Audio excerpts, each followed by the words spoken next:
Joined now by Tim May, 97.1 The Fan, Letterman Row, along with Joey Kaufman of the Columbus Dispatch. Joey, the Buckeyes versus Northwestern in the Big Ten title game. Does Ohio State have anything to worry about in this one?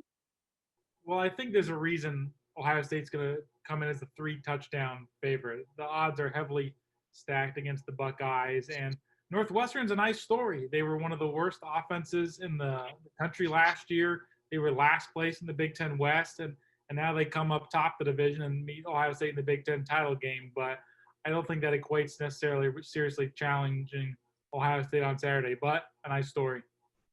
You know, Tim, the Buckeyes want to win that Big Ten championship. They also want to make it to the college football playoff. With that said, I go back to when Urban Meyer had to blow out Wisconsin to get in.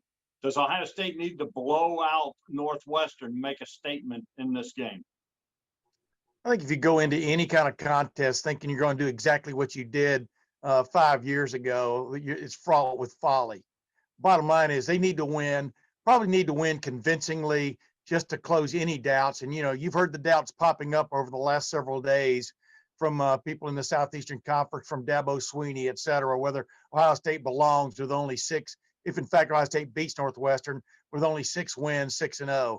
But yeah, I mean, they need to leave no question that they are the best team from the Big Ten, and whatever that means, we'll see. Hey, Northwestern, and you know, unless Northwestern just lays an egg, Northwestern is not going to be an easy out, especially with the way it plays defense. So Ohio State will have to earn this. It may end up blowing out Northwestern, but I'm sure Ryan Day and company are looking at that video going, that's going to be a tough nut to crack, that Northwestern defense. Joey, as we look at the Big Ten, I think we can agree it's been somewhat of a down year, at least for the major programs, the Penn States, the Michigans, those type teams. Does a weak Big Ten hurt Ohio State when it comes to the playoff? I think so. I think it does, because you don't have a lot of games on Ohio State's schedule where the committee's going to point to and say, that's an impressive win, that's an impressive win. Indiana is the only ranked team they've beaten all this year. If Michigan was an undefeated team, if Penn State was an undefeated team or a one-loss team, that would impact Ohio State's seeding. And we just have to go back to last year. Ohio State ended up challenging LSU for that number 1 spot, and only at the last minute slipped to the number 2 seed. And Penn State was much better. Michigan was much better. Wisconsin was much better. And those were 3 wins Ohio State went into the final 3 weeks of the regular season, able to bolster its closing argument. They don't have that this year. Tim, as I look at Ohio State, signature wins, I guess, would be against Northwestern. But I would also argue that win over Michigan State was impressive, a statement win from the standpoint you were minus 4 coaches, including Ryan Day. You were minus a bunch of kids, including 3 starters on the offensive line. And they went in and they dominated a team that had beaten Northwestern the week before. I would think that would be a wake-up call for the committee, wouldn't you? Yeah, the committee left Ohio State at number 4 after that game, obviously, despite the fact that it only played 5 games. Number 2, Dom, and you know how this goes. The committee can find all kinds of reasons to include Ohio State and all kinds of reasons not to include Ohio State, depending on who has the floor. And that's just the way it is in this wackiest of seasons ever, at least as far as since I've been covering college football.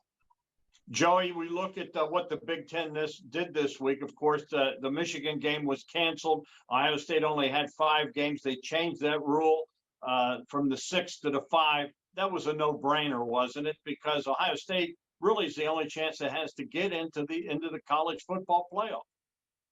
This was an easy decision, I think, for the Big Ten in large part because Ohio State had already beaten Indiana. I think this decision would have drawn more frustration or more debate or more consternation had Ohio State, Indiana not been on the same field and had not gone in Ohio State's favor. It was hard for anybody to really, at the end of the day, feel as Indiana got slighted because Indiana was only going to be headed to the Big Ten title game on a technicality of Ohio State not being able to play enough games. So the fact that matchup was settled head-to-head, the fact that Ohio State was undefeated, I think it made it very easy for the Big Ten. I don't know if it was going to sway Ohio State's playoff chances, but if you're interested in crowning a real conference champion, put in the team that's undefeated.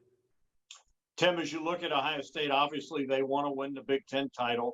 that opportunity will come against Northwestern on Saturday.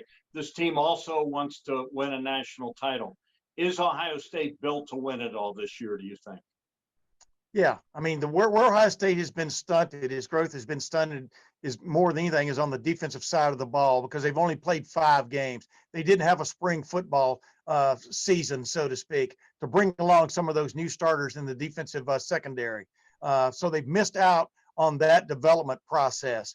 But you know, I thought they looked better the previous week than they did the game before, and the progress, you've seen progress in different fits and starts on this team. But yes, offensively, it is as equipped, in my opinion, as Alabama, as Clemson, as Notre Dame, as Florida. If Florida is still in the conversation, which would be hard to believe based on the other night, and Texas A&M, it is as equipped as any of those teams offensively, in my opinion, at least on par probably with Alabama.